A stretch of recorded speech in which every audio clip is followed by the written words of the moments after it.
KV-1? That would be me. So that's Tamiya. Obviously, I got the instructions on top. It's pretty much out of the box.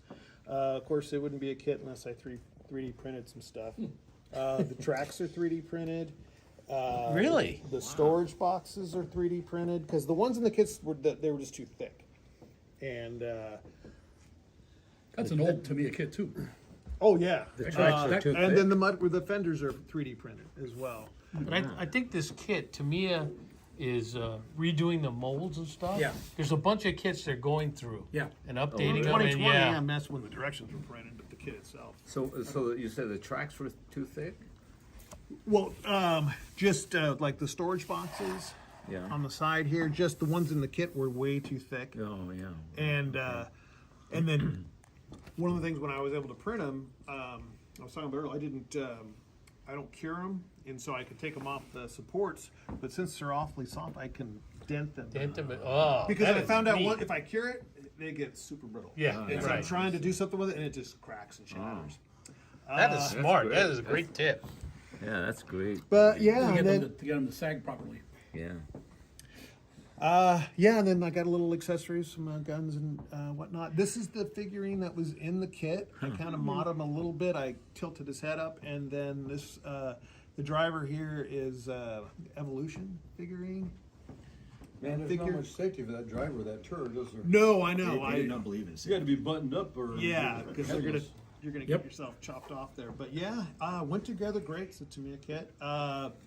Decals right out of the kit. I'm trying to remember what else, and then obviously just I used some VMS mud for the tracks, and just some pastels, acrylic enamels, and some oils for weathering and whatnot. But yeah.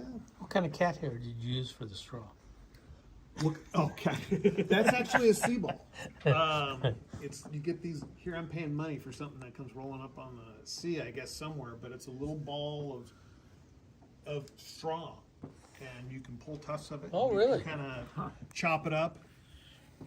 It looks like straw. I mean, it looks like they Yeah. ran through a wheat field or something. You got That's straw kind and of what stuff. I was Yeah. going for. Oh, I remember what I was doing with this one. I had trouble with the paint job because I had picked up this washable agent from AK, and you can add it to their paint, and it makes it like you're doing the hairspray method. Yeah.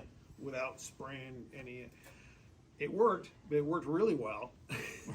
Because I was gonna do a winter kind of camo on it, and as I was weathering or basically kind of trying to, it just kind of came off way too much. So now it's late spring because you can still see some of the white because it just didn't look right. Yeah, and I was already committed, so I just What do you take it off with? just water, and Water? a brush. Yeah, so like if So, Like a Instead- chipping medium. yeah, instead of spraying like chipping medium. so do you on think you were just using too hard, Well, hard of a the- brush or the- too much water? the washable agent, that's what they call it, but basically it makes it into, just so Yeah, you can yeah. chip it without putting the chipping fluid on. I think I just used too much Mm. because it works really well. You spray that on? Is that Yeah, what you do? yeah, I just sprayed it on. I did a light mint coat over the whole thing. Yeah. Mint coat. So after you spray your base coat, you put clear on there before you start weathering? Yeah, once I basically have the base coat down, and then I'll modulate whatever colors, whatever I'm going to do, I'll put a satin lacquer over it, seal it, and then I'll start adding some washes and go from there.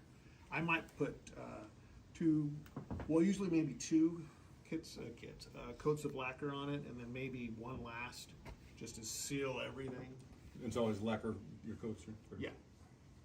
Well, it's all the water base, but yeah, That's nice. Yeah, Nice. beautiful. Yeah, thanks. Love Looks like real mud in the yeah, tracks. and love the stuff. dirtiness. Yep. Yeah, gorgeous.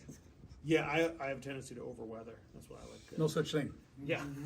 Not on the Russian front anyway. Yeah, Well, yeah, really, no yeah. kidding. Well, some No of my kidding. aircraft are more weather than a real aircraft probably should be. It depends on where and Well, what are you building? Yeah, I have a 172nd P40. I'll have to bring it in. That was over in the Pacific. Anyways, I went a little crazy with trying to weather the. It looks a little too like. Oh, bring it in, leading yeah. edges Look, and It's stuff like just that. it looks a little too worn for aircraft that are maybe been around, for not even a year. flying. But anyways, but yeah, I don't know if you guys got any other questions, but I like that idea about the 3D printing and don't harden it with the UV and Oh, bend it and yeah. stuff. That is great. Yeah, that looks That is a fabulous. great That looks tip. really well, good. because yeah, I found that I'm doing stuff that has like a gun barrel or just anything really fine that you start cutting off once you cured it. It still flexes, and we were just talking about this earlier, and it's just enough to snap the fine little things right Yeah. off. So if you don't cure it, you can get everything off usually easy enough, usually. Yeah. But yeah, that's and then a lot of times it'll cure on its own, just being out and Yeah. Yeah. But yeah, Beautiful. thank you.